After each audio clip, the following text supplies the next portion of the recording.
Music has long been considered an essential part of the human experience. But recently in this country, it hasn't been considered an essential part of education.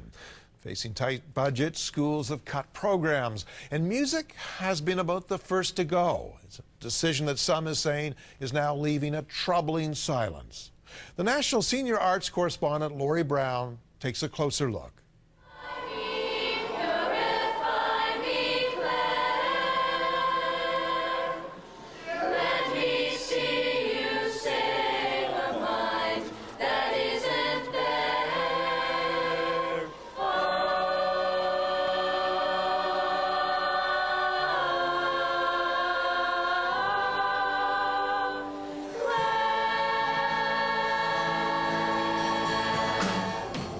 Don't you wish you had a music teacher like this when you were in school?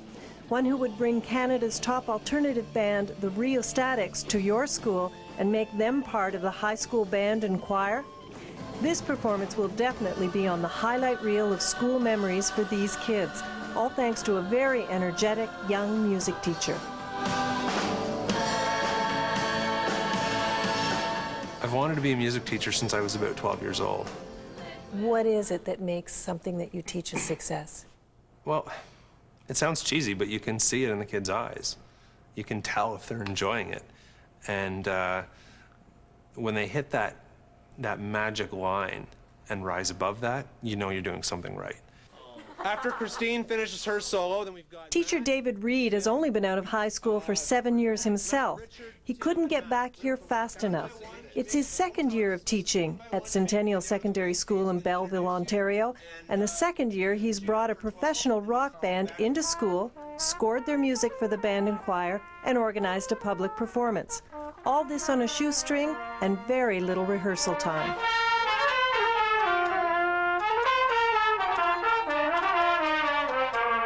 We had 3 hours together, and we ran through all the songs in the show and worked out the kinks and went back and redid sections that were shaky. And it was a chance for them to get some feedback from the Rheostatics too, because they've heard me tell them every day, well, play this louder, play that softer. But if Dave Bedini says, you sped up on that, guys, you know, they stood up a little straighter and fix it.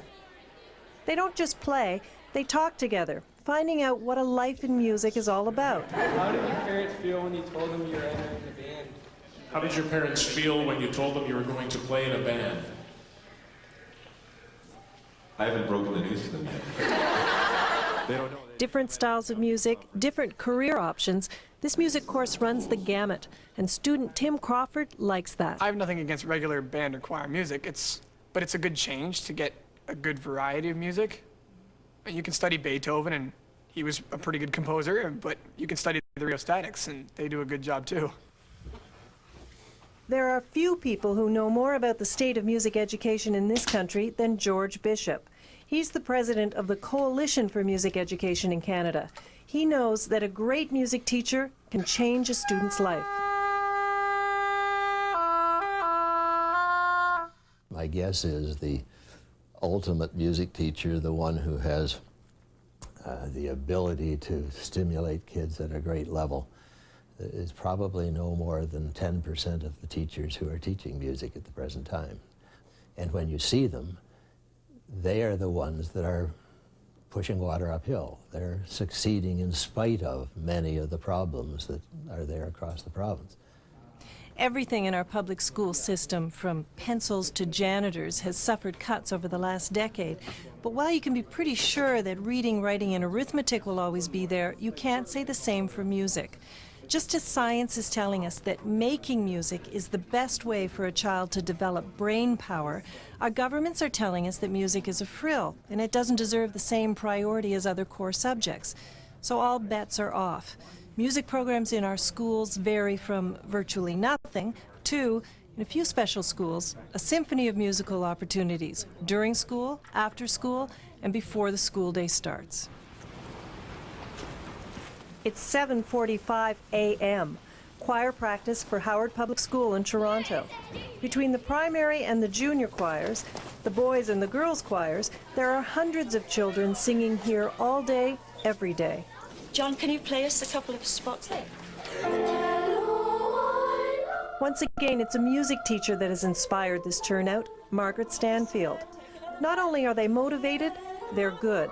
They've been top of their class at Kiwanis festivals for years now. But Stanfield doesn't see herself as simply teaching singing. Well, music is a language all of its own. And through music, though, you can reach out to other subject areas.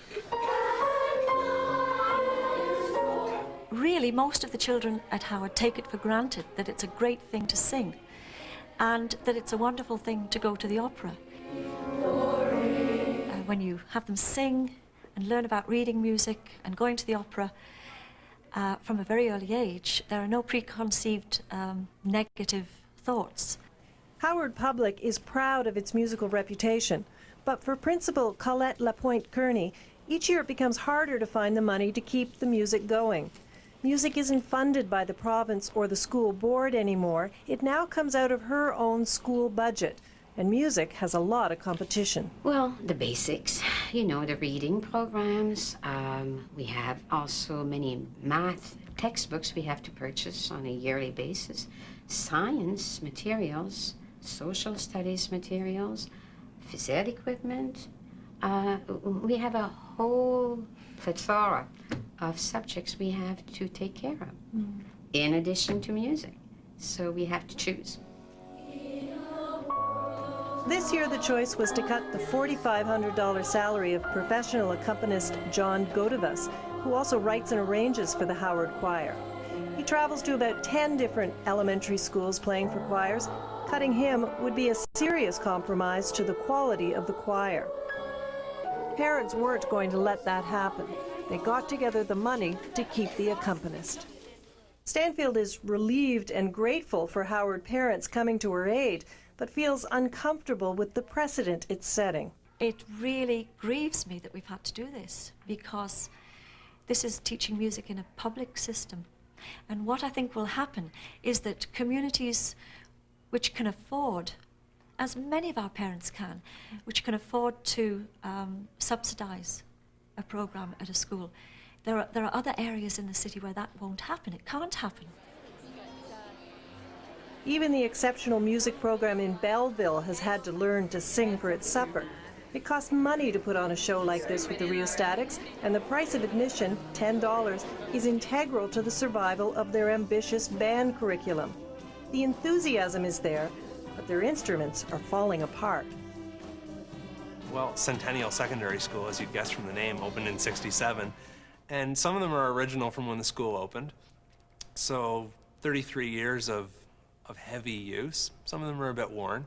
So I'll try to prioritize which ones I think I need to replace. I'm looking at maybe a tenor saxophone or two. Provincially, New Brunswick has had a rough time. It's slowly starting to come back now. BC has had problems, and it's finding its way now. Programs are improving, although they still have lots of problems. Ontario's far and away the worst picture presently, and that's basically because this government doesn't seem to care about education as I think it ought to, and it's certainly cut back on the funding that's affected programs. 1, 2, 3, 4.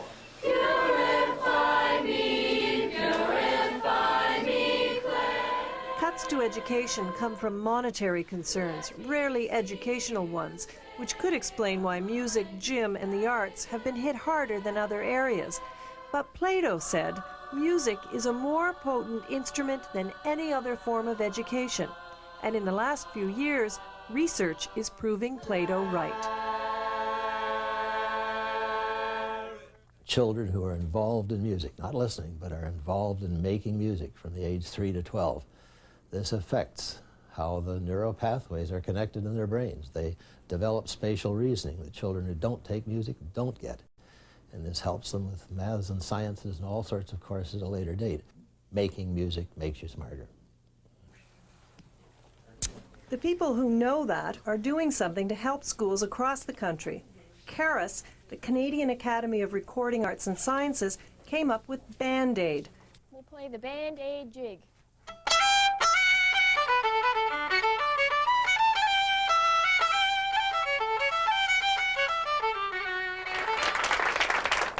Every year, with the help of artists like Natalie McMaster, they donate $10,000 worth of brass instruments to schools with excellent teachers and supportive principals who share the same problem: no money for instruments. Play it well, good luck, and enjoy music. Having a full band in a school is an expensive option. In Western Canada, school bands have been sponsored by parents for years, but Bishop says an effective music program doesn't have to cost a lot. When people tell me that music is a frill and the most expensive course there is to teach, and therefore that's the one to cut first, I point out that you can get an amazingly good elementary recorder course for $11.57 a student for the full year, September to June. So, of all the different links in the chain, from the ministry to the school boards to the music teachers to the parents, who do you put your faith in to really help save the music programs? The only group there with the power are the parents. They write the checks that pay the salaries of the municipal and provincial politicians who make up the rules and decide on the funding formulas.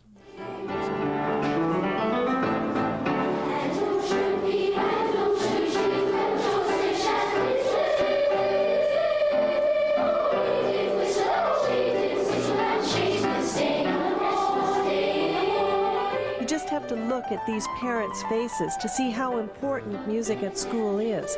But a great teacher and a trunk full of awards can't guarantee the program will be there next year. Principal Colette Lapointe-Kearney. I'm worried about losing the enthusiasm of our music teacher. If she has to fight year after year to secure a position here, to secure funds for the choir, it will become very tiresome. I worry that it will not be this very important, vital part of the school, and it will become just one more subject. It's our great thrill to bring to the stage our new friends, the Rio Statics. Finally, the big night, the public performance for the city of Belleville. This concert raised $900 for Centennial Secondary School. That means David Reed gets his wish, a new tenor sax.